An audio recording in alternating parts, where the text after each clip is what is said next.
평소에 소화 한약에 대해서 이런저런 궁금한 점이 많으셨다면 제가 다 알려드릴 테니까 오늘 놓치지 말고 꼭 끝까지 시청해보세요.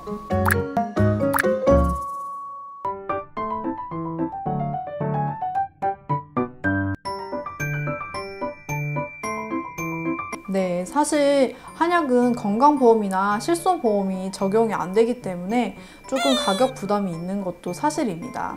정말로 아이한테 너무 필요한데 가격 부담이 너무 큰 경우에는 한약의 그런 물약 제형이 아니라 연조제나 환 같은 쪽으로 제형을 좀 바꾸면은 가격이 반 이상으로 확 떨어질 수 있기 때문에 이런 쪽으로 선택해 보셔도 좋을 것 같습니다.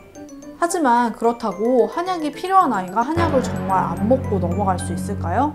보통 이런 경우에 한약의 대체제로 홍삼이나 녹용액기스를 많이들 선택을 하시는데 누구에게나 무난하게 잘 맞을 수 있는 그런 약으로 개발할 수밖에 없기 때문에 성분이 최대한 약하게 들어갈 수밖에 없습니다. 한의원에서 쓰는 한약은 체질이나 소증에 대한 고려가 충분히 들어가 있기 때문에 가성비 면에서 정말 좋다고 말씀드릴 수 있습니다. 어디서 이런 말씀을 듣거나 보셨다면서 상담 중에 얘기를 하시는 경우 정말 많습니다. 결론부터 말씀드리면 아무리 먹어도 살이 찌지 않는 아이가 갑자기 이걸 한약을 먹는다고 물만 먹어도 살이 찌는 체질로 변하는 경우는 결코 없습니다. 한약 처방 중에 마른 아이를 통통하게 살찌우는 그런 목적을 가진 처방은 분명히 있습니다. 하지만 이미 통통하고 조금 살이 올라있는 그런 상태의 아이에게 이런 처방은 절대 쓰지 않죠. 한약 복용 이후 시점에 살이 많이 쪘다는 것은 유전적으로도 어느 정도 소인을 가지고 있고 생활 습관 요인이 분명히 있었을 가능성이 높습니다. 녹용이 특별히 안 맞는 체질이 아니라면은 대부분 문제가 되지 않습니다. 우리 아이가 녹용이 안 맞는 체질일까 걱정하지 마시고 한의원에 오셔서 맥진, 복진 등을 받으시면 충분히 사전에 알 수 있습니다. 오히려 녹용의 보관性강근골 기능이 성장 잠재력을 최대로 이끌어내주고 아이를 총명하게 길러줄 수 있습니다. 그리고 드시고 계신 그런 한약의 기능을 훨씬 더 배가시켜주는 역할을 할 수 있습니다.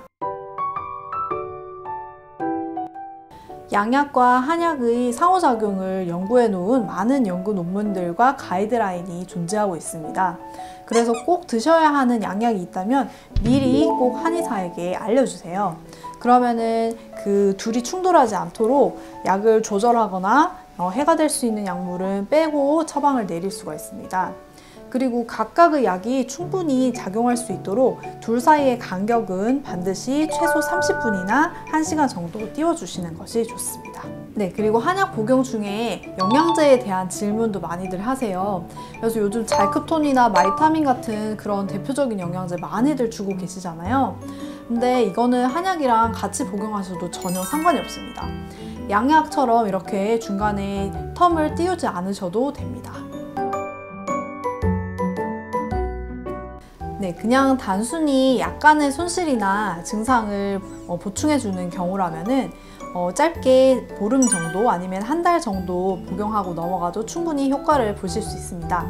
하지만 증상이 너무 심하거나 체질적으로 치우침이 굉장히 심해진 경우에는 보름이나 한 달 정도의 처방으로는 거의 효과를 보지 못하거나 금방 다시 악화되는 경우를 너무 많이 봅니다. 성장이 너무 많이 처져 있거나 보통 영유아 검진상에서 백분위 수 10에서 20% 사이를 말하죠. 아니면 알러지 소인이 너무 심해서 도저히 이런 알러지가 잘 잡히지 않는 경우에는 최소 2, 3개월 그리고 길게는 6개월, 1년, 2년 이렇게 길게 쓰는 경우도 왕왕 있습니다. 그런데 이렇게 오래 드실 때 혹시 간에 부담이 되진 않을까? 부작용이 있진 않을까? 그런 걱정을 하실 수 있을 것 같아요.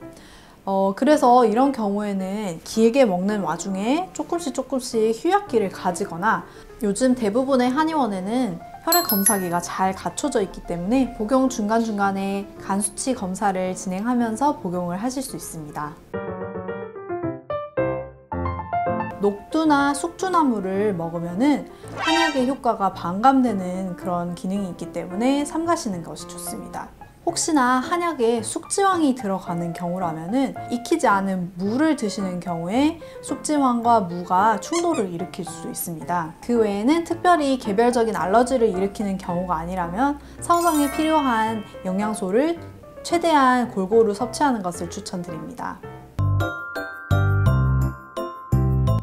네, 성장이나 건강은 어느 한 점으로 표현되는 것이 아니라 끊임없이 연결되는 연속선상이라고 보셔야 합니다. 어릴 때부터 병치레가 작고 식욕부진이 있어서 손실이 심하면은 출발선이 남들보다 뒤처져서 계속 연결되는 선상에서 남들보다 점점 뒤처질 수밖에 없겠죠.